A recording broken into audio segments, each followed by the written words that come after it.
All right, let's jump right into this explainer. Today, we're unpacking a massive, highly controversial press conference all about UFO disclosure. But this isn't just your standard lights in the sky kind of talk. The source material we're looking at claims a sweeping, top-level cover-up has literally rewritten our entire 20th century history. It's a pretty wild ride, so let's map out exactly what's being claimed here. Because there is just so much ground to cover, we've broken these sprawling claims into a 5-part journey. We'll start with the 1954 first contact, move into the lost century of technology, then examine the covert conflict, the disclosure roadmap, and finally, a vision for the future. Starting off with Part 1, the 1954 first contact.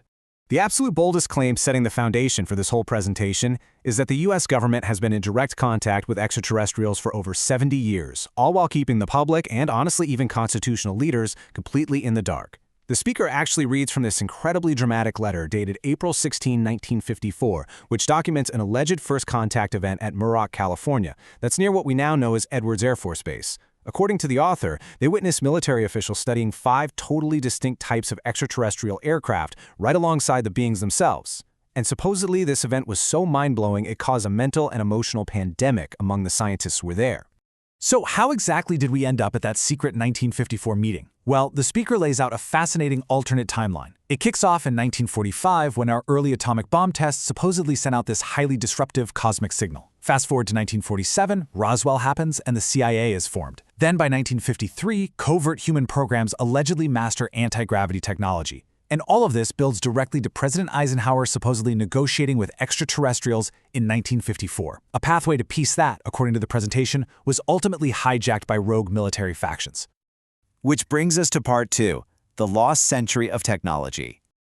The core argument here is that an entire century of scientific progress has been deliberately hidden from us, and not just for the sake of keeping a secret, but to actively protect existing global power structures from totally revolutionary breakthroughs.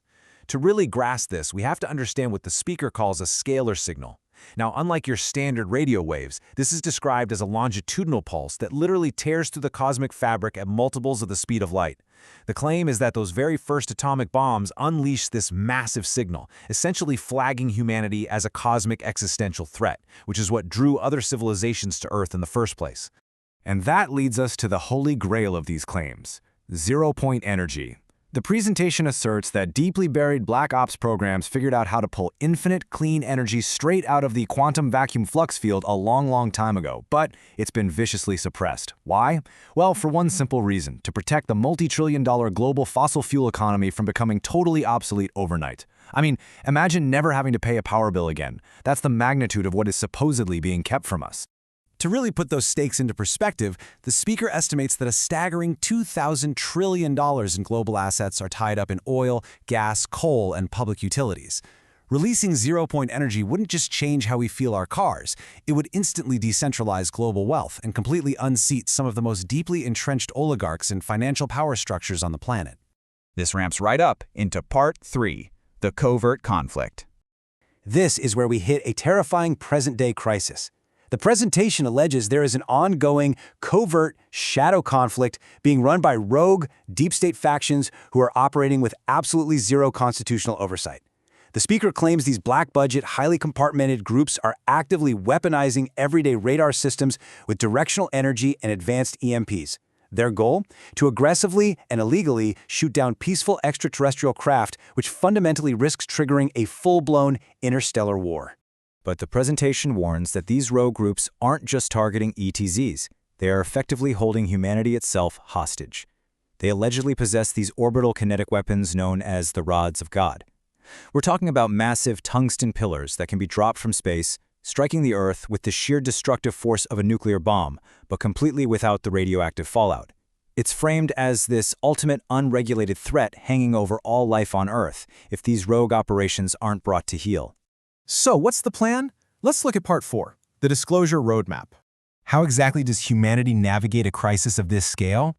Well, the speaker outlines a very specific policy roadmap, and they draw a sharp line in the sand between what they call a fake disclosure and a real disclosure. A fake disclosure would be a limited, highly controlled narrative pushed by those same covert operatives, one that conveniently omits the deep history of 1954 and protects their hidden power.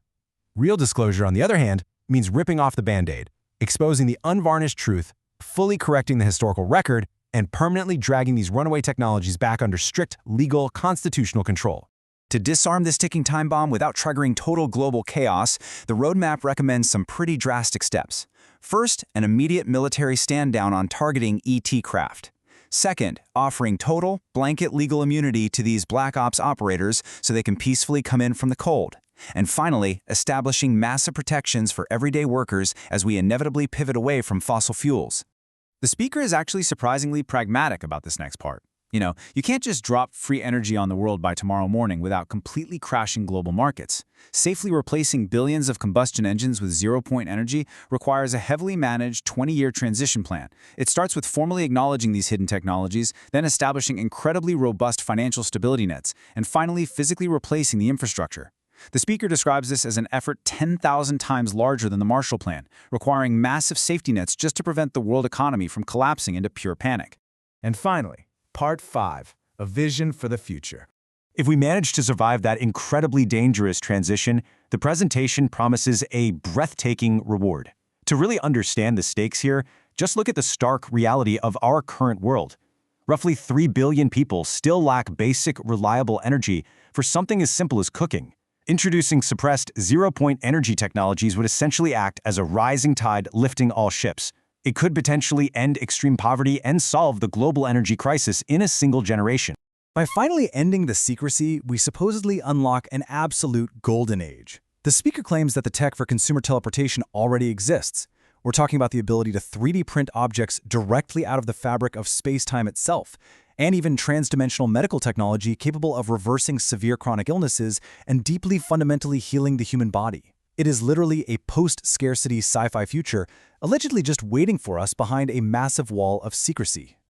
Ultimately, this presentation leaves us standing at a profound crossroads. We are supposedly caught right in the middle, between an extinction-level event driven by our own hidden weaponized technologies and a massive, unprecedented leap into an interstellar age of enlightenment. So, whether you buy into these extraordinary claims or not, the sheer scope of this roadmap forces us to ask one absolutely crucial question. If the truth really is out there, are we truly ready for a new world?